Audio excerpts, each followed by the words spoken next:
Representante Alfredo Molina. Gracias, presidenta.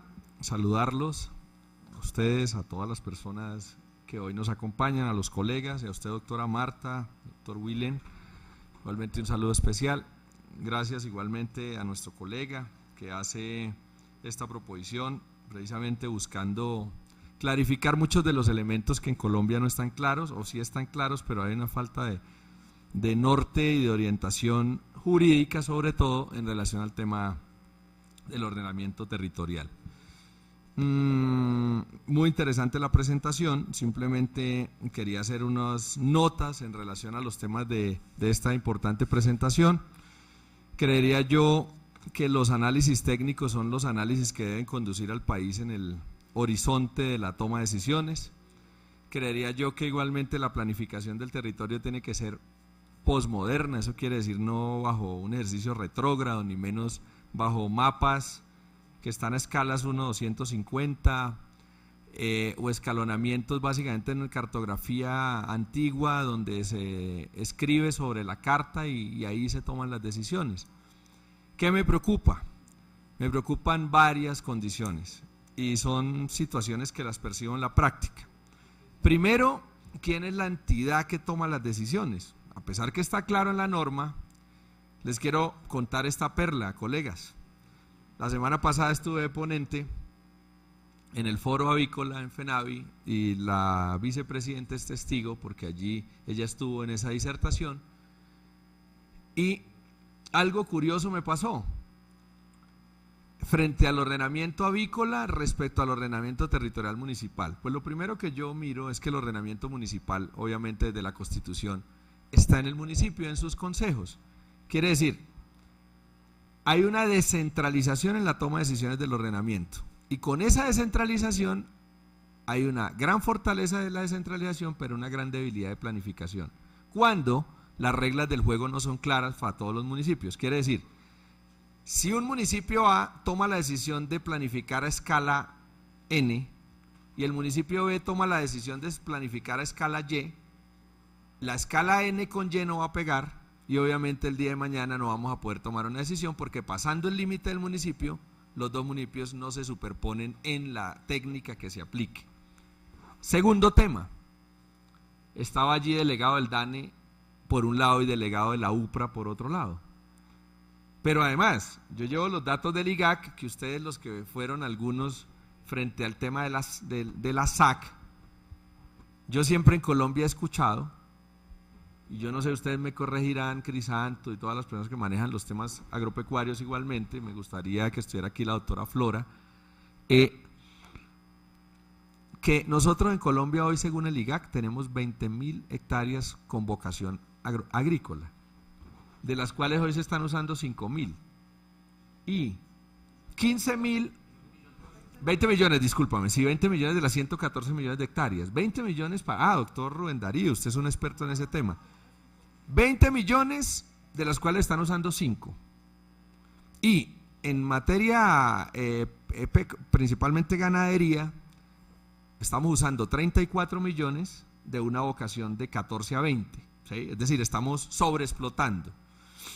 Pues mira lo que me pasó, según el DANE y la persona experta en el DANE que estaba allí, es que la cartografía en Colombia sí existe, que está toda la técnica, pero según la UPRA, él dice que eso no es cierto y que él confronta la cifra precisamente porque es menos, porque ellos tienen una fórmula diferente, pero entonces yo digo, información del IGAC, información de la UPRA, información del DANE, información que a propósito esta semana estoy ya armando los derechos de petición porque le voy a pedir a todos que me den una información que debe ser la misma porque es el mismo estado, no estamos hablando ni de Dinamarca ni de Australia versus Colombia, es decir, a veces uno diría, entonces la UPRA está en Australia, el DANE está en Dinamarca y entonces el IGAC está en Colombia, ¿cierto? Entonces uno dice, venga, aquí algún problema nacional que tenemos y un problema de estado, y en eso, por eso, doctor Echeverry, le agradezco esto, porque es que además debemos profundizar el debate, es decir, vamos a tener que traer, porque mira, si yo me voy al grupo de ecosistemas del Ministerio de Ambiente, y se lo digo con todo respeto, allá van a refutar lo que la doctora está diciendo. Y se lo quiero decir además por esta razón. En el año 2002 presentamos desde la CAR la sustracción del Parque Nacional Natural del Quininí, que tiene, eso queda en Tibacuy, Cundinamarca, en Nilo, Cundinamarca, ¿cierto? Y en Biotá, Cundinamarca. La sustracción, ¿por qué? Porque el área, ya dentro de esa área está Bateas, por ejemplo, que es una expresión urbana y aún sigue siendo Parque Nacional Natural. ¿No? Es una locura. Segundo, hay vías, la acción antrópica fue mayor y efectivamente uno tiene que hacer una sustracción. Bueno, el ministerio dijo en ese momento, hagamos sustracción con reposición. Se hizo el estudio para reponer con otras cuchillas, Piringallo, otras cuchillas allá, la misma cuchilla de San Bartolo, que nos daba unas áreas para quitarle y luego reponer ambientalmente. En el 2006, después de 5 años, pidieron una corrección del estudio. Y a hoy, en el 2014, 8 años después, no ha pasado nada de ecosistemas. Y el área, el Parque Nacional Natural del Quininí, teóricamente sigue siendo un parque, pero entonces no hay forma de confrontar los datos técnicos, a pesar que sí hay forma. Es decir, lo que le quiero decir, doctor Echeverry, con la tristeza de todo el esfuerzo que hace un grupo de investigación, es que se presentan las investigaciones, pero no son tenidas en cuenta. Y luego, la arrogancia técnica de algún funcionario termina tomando la decisión o manteniendo mal lo que está mal. Y efectivamente, ¿qué hacer para que las decisiones técnicas también se respeten en Colombia? Yo no entendería hoy, cuando entendí en este debate que hay 3 entidades por lado y lado diciendo una cosa, y segundo, cuando hay un Instituto de Hidrología, Meteorología, de Estudios Ambientales, que debería estar tomando una decisión de los estudios ambientales del país, y por eso fue muy bueno que nosotros, a través del colega de su partido, doctor Echeverry, que hizo la proposición y que todos la firmamos, Yepes, el doctor Yepes, frente a la pedida de recursos para el IDEAM, que debería estar fortalecido en ese ejercicio. Pero además, en materia de biodiversidad, tenemos una institución que es el Von Humboldt, que debería ser la regla general para todos los colombianos en relación a esto. Precisamente porque esto tenemos que superponerlo con la decisión técnica, porque si no nos pasa, y con la decisión jurídica e institucional, que es la que a mí me preocupa. Porque hace, por ejemplo, el año 74, salió que era la fauna silvestre. Entonces, todas aquellas especies que no habían sido objeto de domesticación, mejoramiento genético y que tienen su ciclo de vida en el medio terrestre. Curiosa definición, ¿no? Porque ¿dónde estaba el agua? Y entonces dijeron, lo del agua, recursos hidrobiológicos. Pero así lo definió la ley, ojo. Pero entonces las ecologías de Odún, de MacArthur, decían que la fauna era todo, pero la ley en ese momento dijo que era eso, era la terrestre nomás. Y lo que no estaba en lo terrestre era acuático, y lo de acuático se llamaba recursos hidrobiológicos. Les cuento esta anécdota porque así duramos en Colombia casi 26 años hasta unificar con la ley 611 la del concepto de fauna. Quiere decir es que si el marco normativo no tiene hoy un horizonte técnico de fondo, estamos cometiendo errores en Colombia, y errores que nos cuestan. Mire, estuve hace 20 días de ponente igual en el Congreso Latinoamericano en Santa Marta, allá en la tierra de mi colega, frente al tema de minería. Pero entonces yo, por ejemplo, estaba mirando una presentación, me pareció interesante, del asesor técnico ambiental de la Drummond frente al derrame del carbón en la bahía. Y entonces él presentó todo un informe técnico con asidero técnico de laboratorios que en un momento dado están probados por el IDEAM en Colombia, y efectivamente lo que está demostrando, palabras más, palabras menos, es que en ese derrame ya se estabilizó el ecosistema marino y no se generaron muertes allí y tal, pero ahora la decisión técnica es que retiren el carbón, y si se retira hoy el carbón, se afectan lo que ya está estabilizado. Y él demuestra con las pruebas técnicas. Y también me hace una pregunta que no me la supe corresponder. Dice, apareció un laboratorio del IGAP, apareció el laboratorio del IDEAN, aparecieron 2 laboratorios privados, todos diciendo lo mismo frente a la contaminación de la bahía en relación al tema de, por ejemplo, del carbón en Pozos Colorados, doctor, que los límites que da el resultado no da más de 0.1 en la medición que hacen frente a eso. Quiere decir que hay una generación de ese carbón constante a través de la escorrentía natural, ¿sí? Y que la contaminación mayor está muy denotada por aguas residuales de la misma actividad productiva y doméstica de la zona. Pero él dice, yo esto lo he dicho 1000 veces, está aquí las pruebas, pero no sé quién dice la última palabra cuando hay una confrontación entre lo técnico de todas las instituciones. Entonces, este es un debate, es decir, esta es una puesta en común de una información técnica que nos debe llamar a la reflexión, porque yo le creo a la doctora, y claro que creo en la seriedad de todo lo que han hecho, o sea, absolutamente válido. Y también creo que el ordenamiento territorial es la salida al conflicto que hoy tenemos en todos los límites territoriales, en todas las superposiciones entre producción y entre conservación. Es la salida igualmente técnica a un momento a la toma de decisiones, porque hoy, por ejemplo, las autoridades medioambientales están endilgadas por la negligencia institucional ante la ausencia de una respuesta del sí o el no frente a una actividad productiva.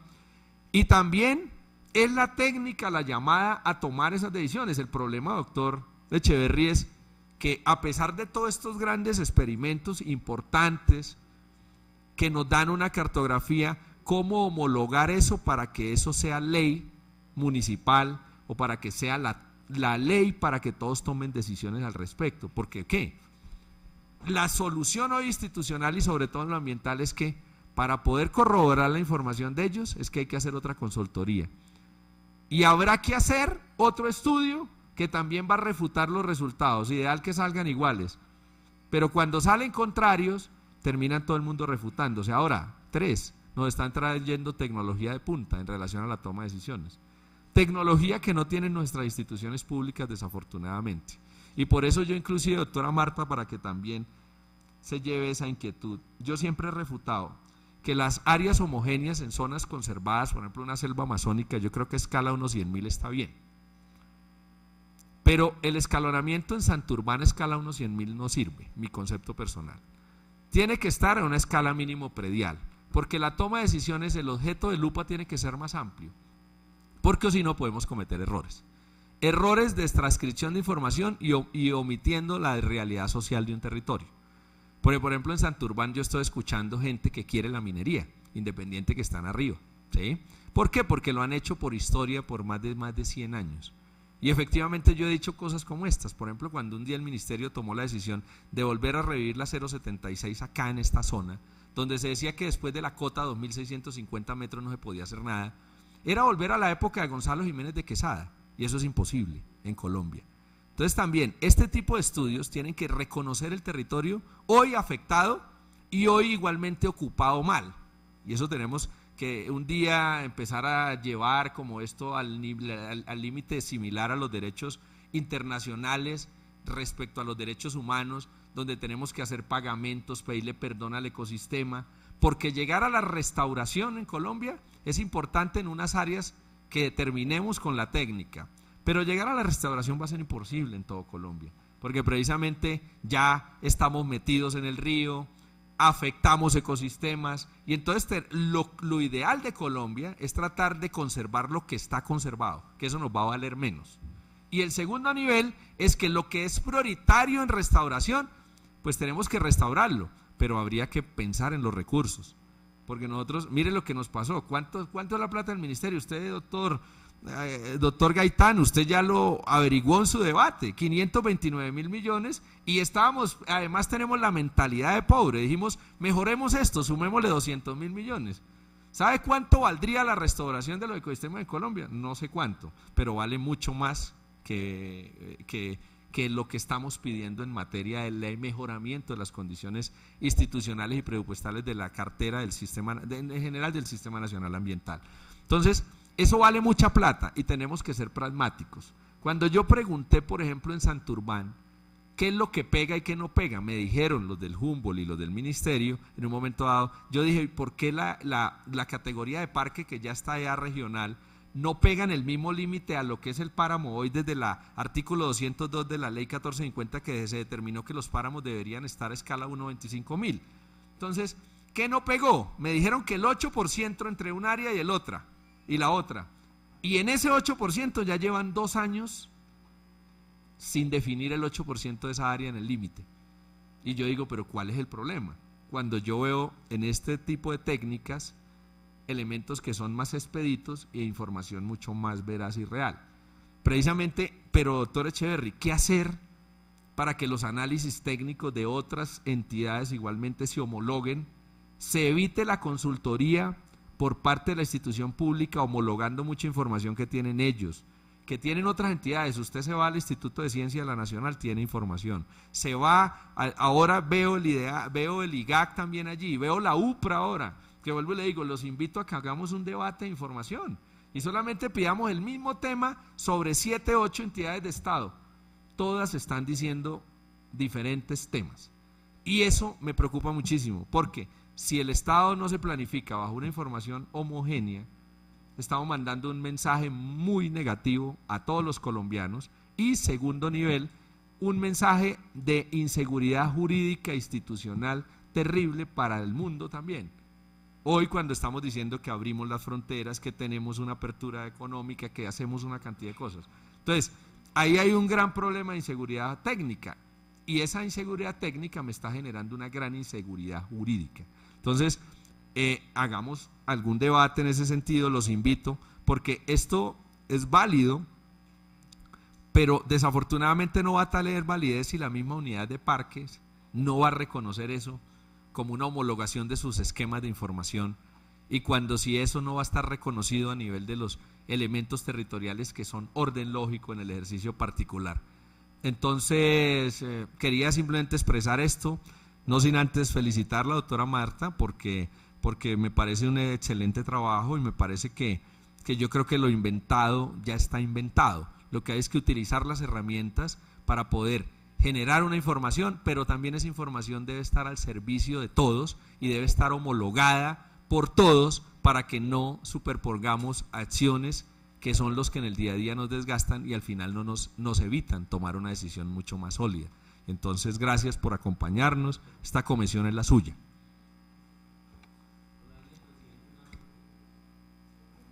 Con su venia, presidente.